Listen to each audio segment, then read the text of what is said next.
Like, how do you measure a life that's well lived? Like, how do you find something that really fulfills you? Because life is short, and I feel like a lot of people do things that they don't really want to do.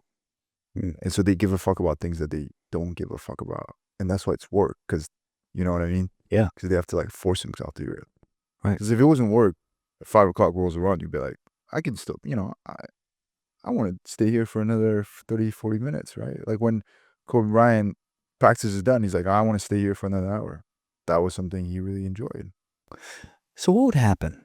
What would happen in a world where if every single person decided to do quote unquote what they loved? What would happen? Would it work? Because to my understanding, we need factory workers.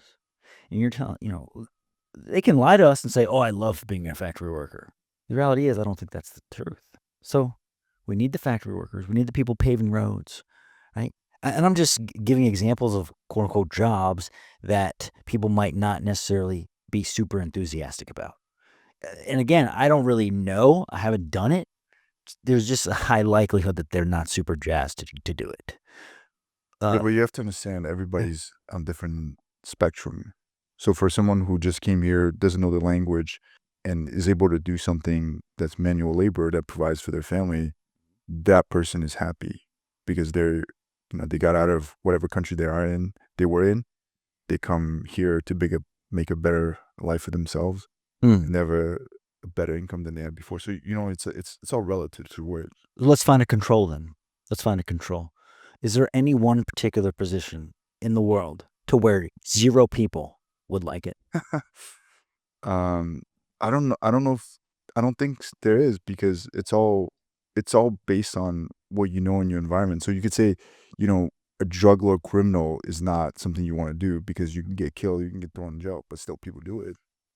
Well, okay, let's differentiate it this way then. Instead of just liking it, let's differentiate liking versus passion. You might like going on the job, being out in the sun, laying pavement, Mhm. right? You might like that. You might tolerate it. But are you waking up every day saying, "Oh my god, I'm passionate about Yeah, paving roads." I think there's And that's what we're talking about, right? yeah Passion versus necessity because sure. there's a component of like I need to survive and I need to be able to put food on the table and a roof over my head. So there's that aspect of it. So a lot of people do things because they need to survive, right? But I'm saying like if you let's say you have that under control where you're like, hey, I can probably take some time to figure myself out and figure out what I want to do for the rest of my life that's more meaningful. I will highly encourage people to just say, hey, what are the things that I really care about? Like I truly give a fuck about. Because I found myself in the past when I did jobs that I wasn't excelling is because it was effort. It required effort for me to give a fuck about that thing. Mm. I was like, oh, like I need to learn this, but like I'm forcing myself to learn it. Versus other things, I'm just like, I just want to learn it, right? So why not marry the intersection between what you give a fuck about and how you can monetize it? But the thing is, they don't teach you that in school, and I think our parents also didn't do a good job because our parents didn't have that open mindedness. So they're just like, my parents were just like, hey, be a doctor, be a lawyer, because those are high paying fields. But they never thought about the way you can excel, right, and not be average Yeah. is find that competitive advantage that you have over everybody else. And what that is what are some things that you do that just comes natural to you Mm. that you just pick up really quickly, right? They say there's like it's either 5 or 9 types of intelligence, right? Yeah. You have musical intelligence, so like you just you sound and your music capabilities are really good, right? So then people who discover that, they become a musician because they just understand that. It just comes really easy to them. Then there's like another one where it's like logic intelligence. So people are like engineers and accountants, people that are just 1 + 1 = 2, this logic, rule-based intelligence. Then there's like emotional intelligence, so people who become public speakers, motivational coaches, right? Then there's another one, it's bodily intelligence. So you're really good with your movements. You're really like you maybe you can see a move and be able to replicate that move. So then people become dancers or athletes, right? So there's different types of intelligence, and I think it's for us to discover what those are. And you're not going to discover that if you don't try things. Like if I didn't try sports, I wouldn't know that I was like pretty gifted when it comes to body movement and my shooting mechanics when it comes to basketball. And then if I didn't try finance, I wouldn't know like, hey, I'm actually pretty good with numbers. That's right. Right? It's just there's quite a bit of variables here when it comes to exploring what you're passionate about and then generating income off of that. Okay. Because let's say, for example, you're passionate about sleeping. yeah. This is a real life example, by the way. I asked somebody one time, what are you passionate about? What do you love doing? Out of all the things that they could have chosen, they said sleep. I said, okay, well, variable number 2, how do you generate profit off of sleeping? No one's, in my opinion, has done that before. I don't know anybody getting paid to sleep, Yeah. right? Unless you do sustainable some kind of income? study, like they study you, Sure. Yeah. that those are not like, it's not like a career, Right. That's not a career. Yeah. So what do you do with that? One off. What do you do with that? Then I would say I think you should explore Other things. because sleeping is not something you can do better than other people, right? Right.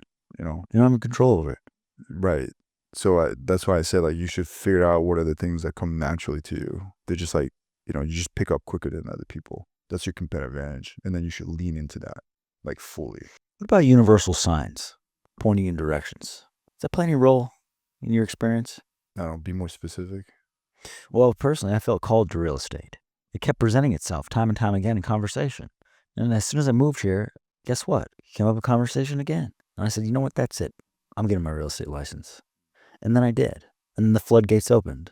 It was amazing. I think you knew that real estate was going to be a good fit, right? Because it touched upon a lot of the components that you enjoyed and you were good at. Well, of course. And at the same time, when it came down to making the decision to do it, I was completely lost at sea for the longest time.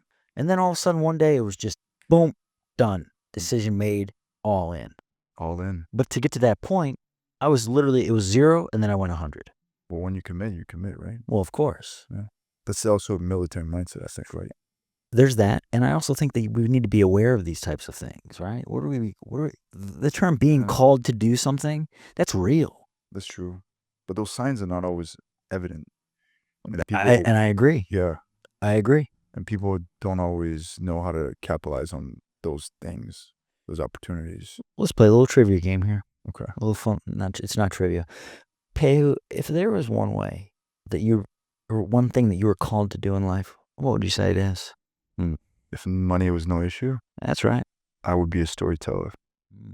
I would make either movies or I would tell life experience stories that will inspire the next generation. Now, Pave, I'm a coach. I'm a business coach. And I'm going to put on my business coach hat here for just a second. I'm sorry to do this to you. Lay it on me. Pave, money is involved in this. And people do get paid for this sort of thing. And if you're being called to do it, how come you're not acting on your calling? Well, I'm doing it now. I'm on this podcast. I do it in my day-to-day life. I try to help my friends. Try to give them sound advice. No. Take out try. I do give You do. sound advice. Strategically? Specifically? Yeah. Do you have a system behind it? I don't really have a system, but I just, whenever I think about things and I break down the problem for myself, like, for example, what do I want to do next?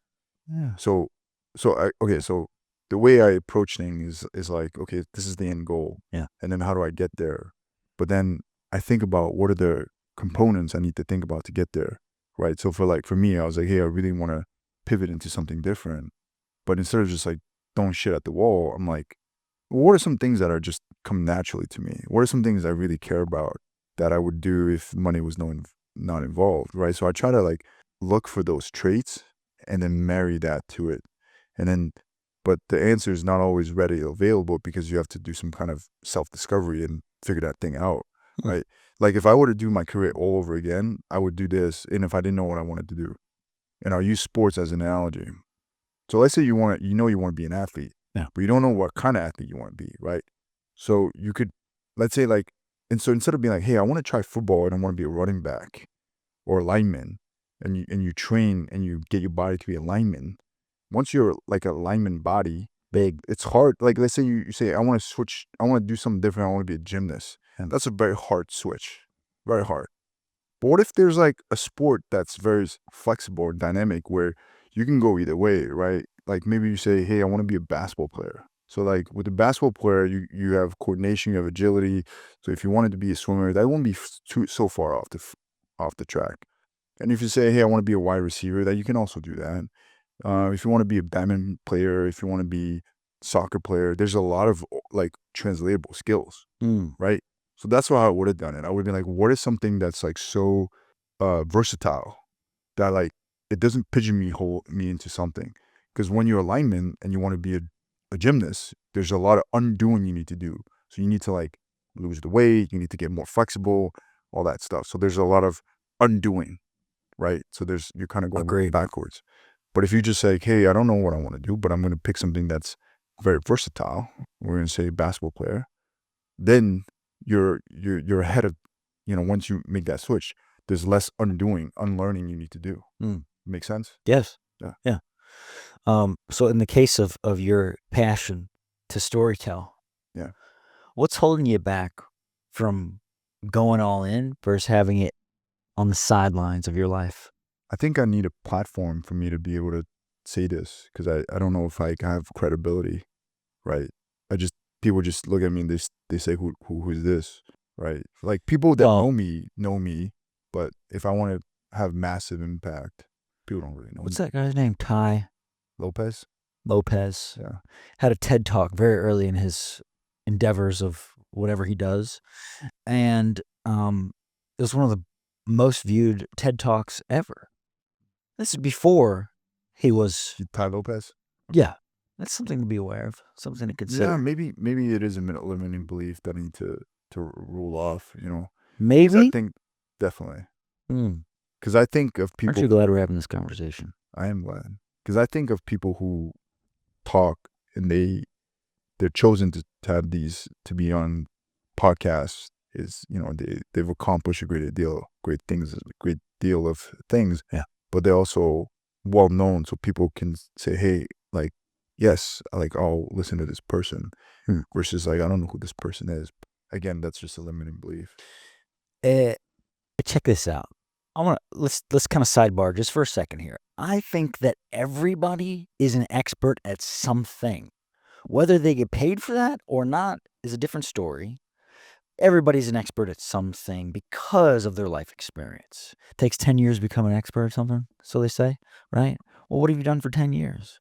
Maybe you've lived in a household that has X kind of variables involved in it, and you're well experienced in that space now, right? Yeah. Sure, you're an expert.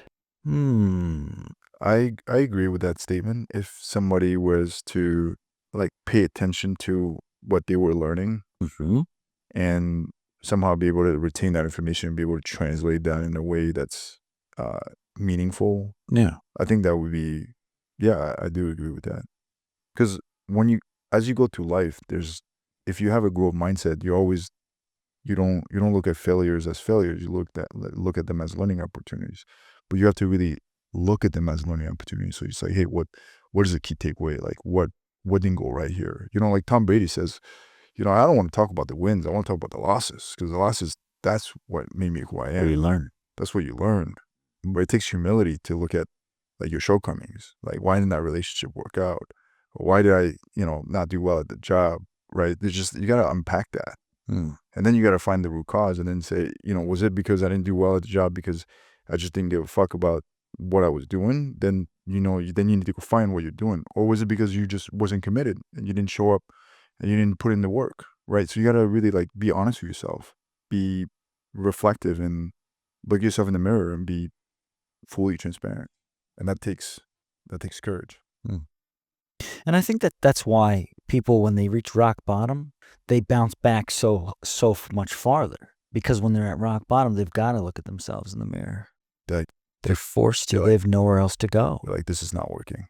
They're at the wall. I need to make a change. Yes. Yeah.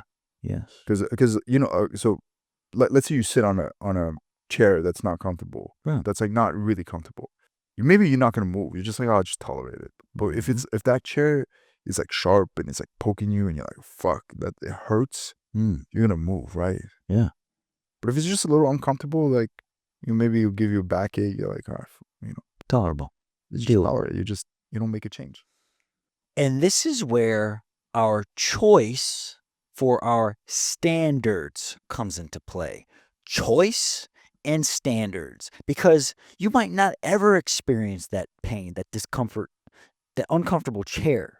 You might never reach rock bottom. So what do you do then if you really want to quote unquote bounce back to the stars? What do you do? How do you replicate that? It's all about a decision, choose, and then what are your standards for yourself? Yeah, you know who Joe Dispenza is? Of course. Yeah, so he talks about how you don't need like to hit rock bottom to change. No. You can change based on inspiration, based on wanting to improve. Yeah. For me, those are the standards that you talk about. For me, is hanging out around people. You good? Oh, shoot.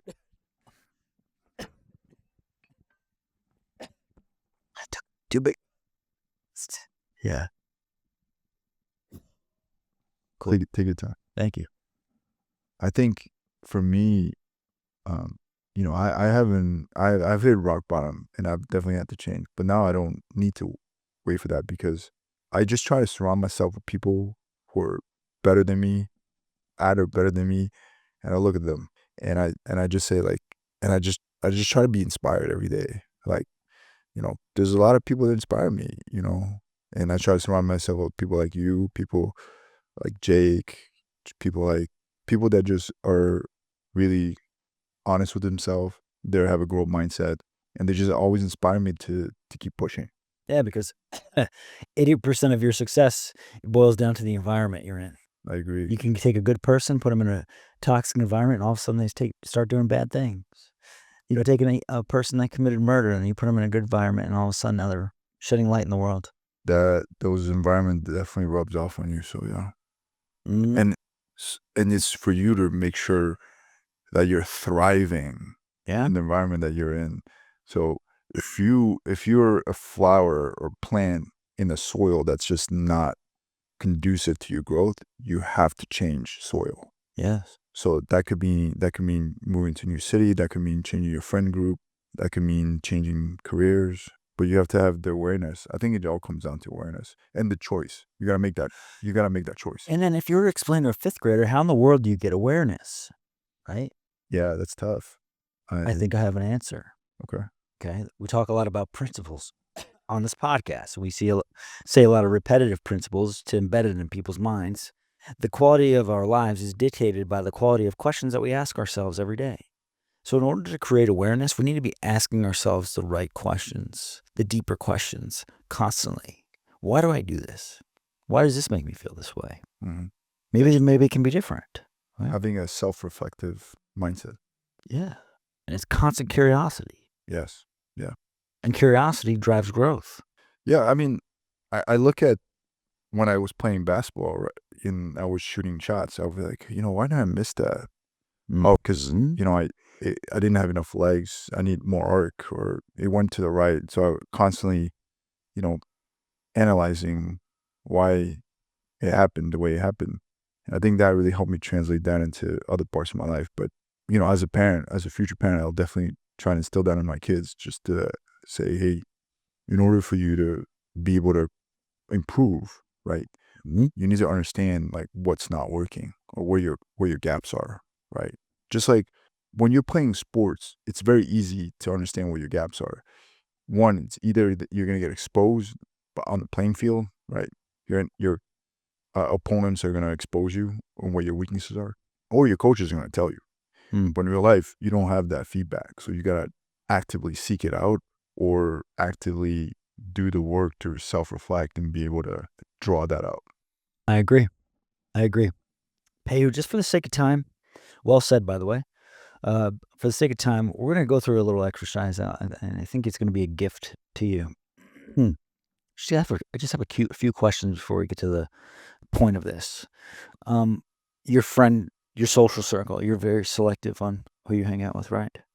Yeah, The food you eat, you're very specific on the food you eat. I would say so. Your clothing, your style, you're specific on that, yeah? Yeah. Right.